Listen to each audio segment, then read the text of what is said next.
يا ترى جربتوا السينابن بالشوكولاتة وكمان غرقان بصوص الشوكولاتة؟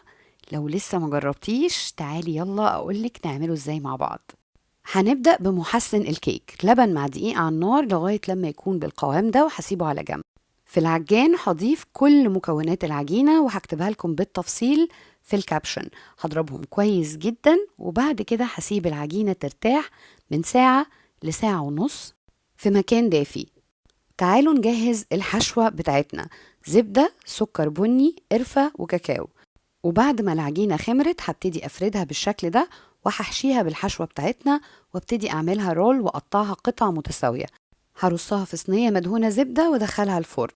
تعالوا نجهز الصوص: لبن مع سكر مع صوص شوكولاتة وشوية من الفانيليا. هسيبهم على جنب، هستنى ما تبرد تماما وهبتدي أضيف عليها الصوص وهو سخن. جربوها وبألف هنا.